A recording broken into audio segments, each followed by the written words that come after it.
Have you ever found yourself setting a huge, ambitious goal, full of fire and motivation? Oh, absolutely. You're all geared up. Exactly. Only to look back maybe a few weeks later and realize you're right back where you started. It's pretty much the standard experience for a lot of us, I think. We get pumped, make this grand plan, And then, well, life happens, right? We try to uh, rely on willpower, which we know is like this fleeting thing. and then we feel defeated when it runs out. Yeah.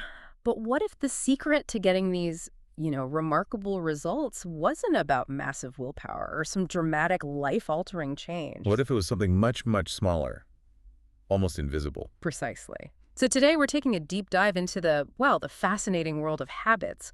We're drawing some incredible insights from James Clear's book, Atomic Habits. A book many of you might have heard of for sure. It's had a huge impact. It really has. But our mission today is to go a bit deeper than just a summary. We want to offer a real understanding of how these seemingly tiny daily actions, The ones you barely notice. yeah, how they can actually lead to, well, monumental shifts in your life. It's about uncovering this really profound, often overlooked power. And our mission here isn't just to talk about the concepts. We want to really get into the mechanics, the nuts and bolts of how habits actually form. Right. And crucially, equip you with some actionable frameworks, things you can actually use, like starting today. Exactly. Okay. We're going to explore how these tiny changes, what Clear calls atomic habits, how they accumulate, how they build up over time to create this profound, long-lasting impact. And how you can specifically harness that power, that compounding power, to kind of reshape your world. It's a concept that really makes you rethink your whole approach to getting better at anything, doesn't it? It absolutely does. Cleary suggests habits are, and I love this phrase, the compound interest of self-improvement. Yeah, that's such a great analogy. Just picture that, like a small bit of money in an investment, growing exponentially over years. So too can these tiny, consistent actions completely reshape your future. It's not about one big leap. It's about like 1,000 small, deliberate steps. Almost invisible steps that just add up and become unstoppable. So let's dive straight into that core concept then, because it really does underpin everything else in Atomic Habits. Okay. Clear makes this powerful, almost deceptively simple point. Habits are the compound interest of self-improvement. And he asks us to think about what it would really mean to get just, say, 1% better every single day. 1%. It sounds so small, doesn't it? Almost negligible on any given day. Like, why bother? It really does sound tiny. And that's precisely the brilliant, kind of counterintuitive point he's making. Exactly. While a 1% improvement seems small on its own, James Clear explains the cumulative results. They'll be massive in the long run. It's not about making one giant leap that gets all the attention. No, it's about consistent incremental progress. He uses the analogy of a plane, right? If it veers off course by just 1 degree at takeoff. Over a short flight, you might barely notice. But over a long journey, say across the Atlantic, that 1 degree means you land in a totally different country. Wow. Yeah. That slight edge, compounded day after day, week after week, that's where the real power of these small habits lies. It's in the repetition, building on itself. Not relying on these sporadic, huge efforts that often just burn us out. Right. It's the difference between like a sudden burst of fireworks and a river that steadily carves a canyon over time. Consistent pressure. So, okay, if getting 1% better every day is so powerful, and it makes sense when you put it like that, why do we keep chasing the big, dramatic overhauls? The ones where we often just slide back. It's like we're hardwired, isn't it? We want to see those immediate, visible results. Claire really digs into that tendency. He does, and I think that's where his 4 laws of behavior change come in. It's like he's giving us a practical toolkit. Exactly. A step-by-step guide to actually doing that 1% improvement day in, day out. He doesn't just say what to do. He gives us a framework for how to build the habits we want. Okay, let's unpack this. These laws, they're designed to make habit formation almost inevitable if you stick to them. Right. So the first law is make it obvious. Obvious. This means making the cue, the trigger for your desired habit, impossible to ignore. So, say you want to drink more water. Okay. Common goal. Instead of just thinking, I should drink more water, you put a full water bottle right on your desk, smack bang in your line of sight, or on the kitchen counter where you can't miss it. So the prompt is just there. Undeniable. Takes less mental effort to remember. Precisely. Or maybe you want to remember to call your parents more often. You could set a specific daily reminder on your phone, one that pops up when you know you'll likely have a free moment. Makes sense. Remove the need to remember. Make it obvious. What's the second law? The second law is make it attractive. Attractive. How do you make, say, flossing attractive? Huh. Good question. Yeah. It's about making the habit something you genuinely look forward to, or at least something less dreadful. Clear talks about temptation bundling. Temptation bundling, linking something you want to do with something you need to do. Exactly. So maybe you only allow yourself to listen to your absolute favorite podcast, maybe a gripping true crime one, while you're on the treadmill.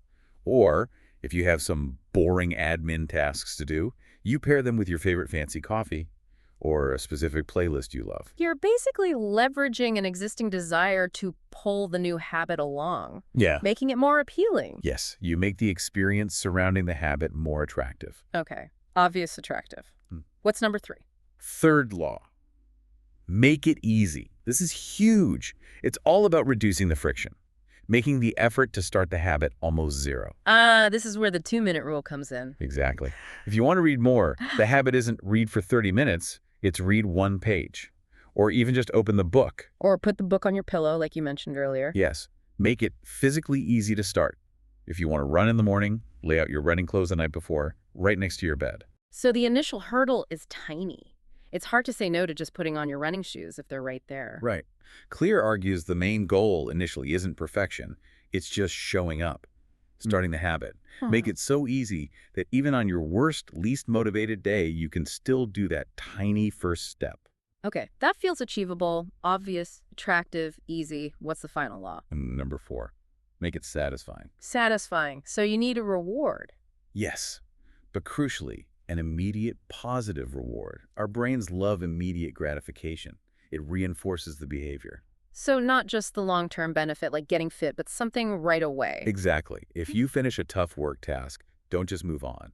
Give yourself a small, tangible reward right then and there. Maybe 5 minutes of guilt-free social media or a quick walk outside. Or like crossing something off a list. That feels good. That absolutely counts. Yeah. The key is immediacy. Your brain needs to connect the positive feeling directly with the action you just took. That builds the reinforcing loop, making you want to do it again. Wow. Okay. That framework, obvious, attractive, easy, satisfying it, really demystifies the process, doesn't it? Makes it feel less like magic and more like engineering. It really does. It gives you levers to pull. Pat, here's where it gets really interesting for me. These aren't just for building good habits. What about the stuff we want to stop doing? The habits holding us back. Absolutely. To break a bad habit, you just flip the script. You invert those 4 laws. Let's reverse them. Exactly. It's about strategically increasing the friction and making the bad habit less appealing, less easy, less satisfying. Okay, walk me through that. So instead of make it obvious. You make it invisible. If you want to stop snacking on junk food between meals, don't just hide it in the cupboard. Get it out of the house entirely. Better yet, don't buy in the first place. Make the cue invisible. If you waste time on distracting apps, delete them from your phone's home screen. Bury them in a folder. Out of sight, out of mind. Okay. Then, instead of make it attractive. You make it unattractive. Yeah. You consciously associate negative feelings or consequences with the bad habit. Yeah. How would you do that? Well, if you're trying to cut down on, say, impulse online shopping, you could force yourself to calculate how much time you'd have to work to pay for that item.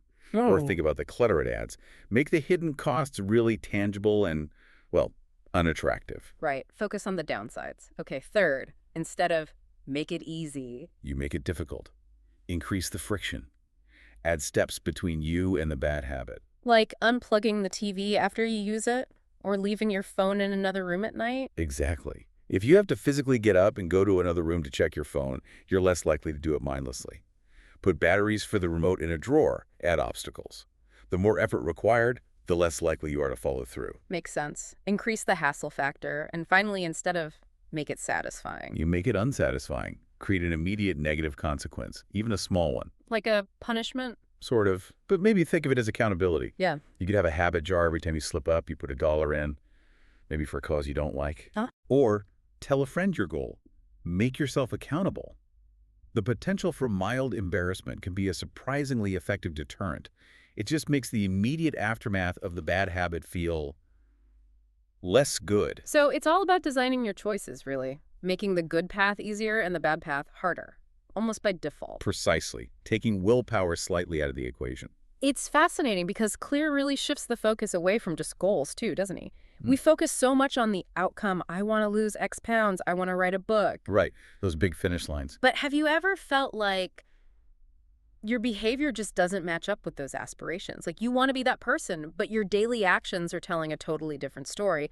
What's the missing piece there? Well, what's fascinating here is that Clear introduces this deeper concept, identity-based habits. Identity-based. Okay, what does that mean exactly? Instead of only focusing on the outcome goal, I want to lose weight, he says focus on the identity you want to embody. So not the what, but the who. Exactly. Yeah. It's a subtle but really powerful shift. Instead of, I want to lose weight, you start asking, what would a healthy person do right now? Mm. And then you act like that person. Or instead of, I want to run a marathon, you start thinking. I am a runner. Even if you're just starting out with short jogs, you adopt the identity first. And when you make that mental leap, when your identity starts to shift, the behavior just follows more naturally. That's the idea. It becomes about being the type of person who does these things rather than forcing yourself to do things that feel unnatural to your current identity. So it moves from this external struggle, constantly fighting yourself. To an internal alignment. Your actions start reinforcing who you believe you are. You don't try to be a reader. You are a reader, and readers naturally pick up books. It's a fundamental shift in your self-concept. Which ties into motivation, doesn't it? We hear so much about needing motivation. We beat ourselves up if we lack it. Like it's this fuel tank that should always be full. Yeah, the motivation myth. But willpower, motivation, it's finite, right? You can't just grit your teeth forever. Clear offers a really freeing alternative view here. He does, and it's such a game changer. He basically says, environment matters more than motivation. More than motivation, really. Yeah. He argues that willpower fades, it comes and goes, but your environment, that's constantly subtly shaping your habits every single day, whether you realize it or not. So it's less about summoning this huge internal strength. And more about strategically designing your surroundings so they work for you, not against you. Think about all the little cues in your home, your office, even your phone screen that nudge you in certain directions. Look why those concrete examples are so powerful. If you want to read more, literally put a book on your pillow. You can't ignore it then. If you want to eat healthier, make the fruit visible and beautiful in a bowl on the counter and hide the junk food away. Or, better yet, Don't even bring it into the house. Make the healthy choice the easy, obvious choice. I remember trying that with the TV remote, just putting it in a drawer across the room. It sounds silly, but it made a noticeable difference in how often I'd just automatically turn the TV on. Exactly. Your environment is like this silent architect of your daily choices. You want to make the good habits the path of least resistance. So that's a challenge for you listening. How could you intentionally design your environment, your physical space, your digital space? How could you make it effortlessly support the habits you want? And just as important, how could you design it to put obstacles in the way of the habits you want to break? Think about your kitchen, your desk, your phone's home screen. What's one tiny tweak you could make today to optimize your surroundings for success? Make a good habit slightly easier or a bad one slightly harder. This brings us neatly to another key distinction Clear makes, which is about goals versus systems. Right, so if identity is who we are and environment is where we act, systems are kind of how we get things done consistently. Exactly. What's the crucial difference, Clear points out, between having a goal and having a system? Well, Clear tells us to focus on systems, not goals. Goals give us direction, right? They tell us where we want to end up. But systems? Systems are about the ongoing processes, the routines, the habits, the workflows that lead to those results. So, like, the goal might be run a marathon, but the system is. The system is the weekly training schedule, the stretching routine, the nutrition plan, the habit of laying out your clothes the night before. It's the whole framework of consistent actions. A goal is like a finish line, a one-time event. A system is the journey, the ongoing practice. Precisely. And Clear suggests that if you fall in love with the process, with the system itself, Yeah. the results, the goals, they almost take care of themselves. And that's really where the magic happens, isn't it? He argues that if you get your systems right, if you consistently build and run those tiny atomic habits day after day, aiming for that 1% improvement, Then success, as he puts it, takes care of itself. It's about trusting the process day in, day out. instead of obsessing over some future outcome that might feel miles away. Yeah, it's quite liberating, actually. It shifts your focus from maybe this huge, overwhelming goal to the small, manageable, daily actions that make up your system, the things you can control today. So, just to quickly recap our deep dive today, we've covered some really powerful ideas from Atomic Habits. We started with that incredible, almost sneaky power of just getting 1% better every day, that compound effect. Then we unpacked James Clear's really practical 4 laws of behavior change.